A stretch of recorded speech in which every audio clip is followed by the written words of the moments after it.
You walk into Shibuya Crossing at 8 p.m. with $1 in your pocket and no backup plan. The neon bleeds into the rain. 3 million people move around you. You have 24 hours.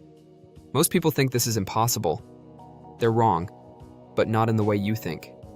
The first thing you need to understand about Tokyo is that survival and thriving are two completely different games, and you're about to play both simultaneously.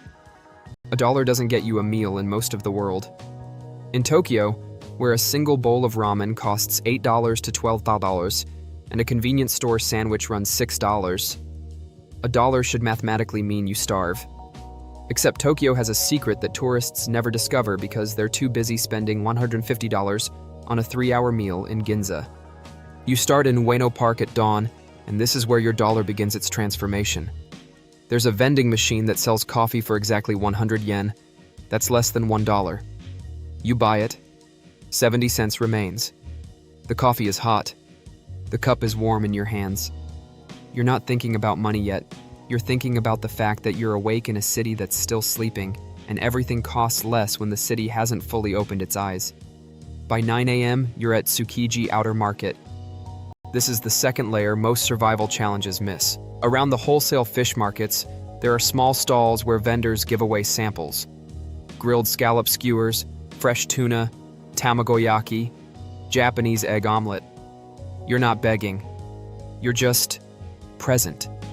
You eat $4 worth of food standing up, pretending to browse, making eye contact, saying, "Arigato gozaimasu," like you mean it. Because you do. Here's what the algorithm won't tell you. Generosity scales with directness in Japan. If you're hungry and honest about it, Tokyo responds differently than other cities. A street vendor near the market notices you've circled back 3 times. He hands you a bag of vegetable trimmings he was about to throw away. They're worth money. They're worth more than that. They're worth the moment where a stranger decides you matter. By noon, you've eaten. You're still at 70 cents. The trick now is shelter and experience without spending. You head to teamLab Borderless in Odaiba, and here's where you pivot from survival to understanding. You can't get in. It's 3,200 yen, about $22, but you can stand outside the glass. You can watch people move through digital universes that respond to their bodies. You can feel like you're inside the experience without paying. Most people would call this sad. You'd call it resourcefulness. The line between them is just perspective. You spend 2 hours in the Tokyo National Museum. Admission is 1,000 yen on regular days, about $7. But today is a free admission day. You didn't know this when you started. You planned nothing. You Googled nothing. You just showed up and the city opened. This is the real survival hack. Tokyo runs on cycles. Museum free days, shrine blessing ceremonies, street festivals, midnight ramen deals. If you move through the city without a schedule, you collide with these moments constantly. By 3 p.m., you've had coffee and market food. You've walked 12 miles. Your feet hurt. You still have 70 cents. Here's where the narrative usually ends in challenge videos. You've survived. You made it. Cue the music and the life lesson. But you're not done. And this is where Tokyo reveals what most people never see. You head into a train station bathroom and wash up. You find a 24-hour internet cafe in Shinjuku. It costs 1,000 yen for 8 hours, way over budget, so you go to a Starbucks instead. $1 buys you a tall coffee, and the rule in Japan is unspoken but absolute. You can sit for as long as you want. You sit for 4 hours. You charge your phone. You watch the city move past the window. Around 9 p.m., something shifts. You're not playing survival anymore. You're embedded in the city's rhythm, and that changes what's possible. You find yourself in a 7-Eleven. There are over 16,000 in Tokyo, and you scan the prepared food section. Everything is marked down at 9 p.m. Rice bowls, sushi packs, sandwiches all hit 50% off at closing time. Your 70 cents becomes a real meal. You buy an onigiri, rice ball with tuna filling, for exactly 58 cents.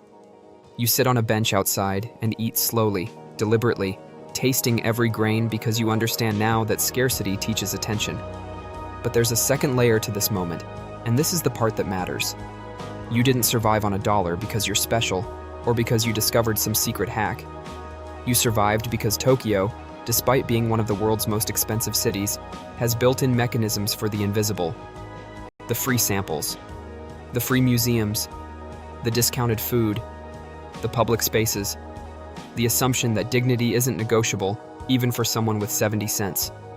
Compare this to New York. Try the same challenge there. A hot dog is $4. Subway entry is $2.90. There's no sample culture. The bathrooms are locked. The city doesn't accidentally feed you, it actively prevents it. Tokyo's expense isn't cruelty, it's infrastructure protecting human dignity even at the bottom. By midnight, you've been awake for 28 hours. You're sitting in Yoyogi Park with street musicians playing indie folk covers. A couple shares their convenience store wine with you. No transaction.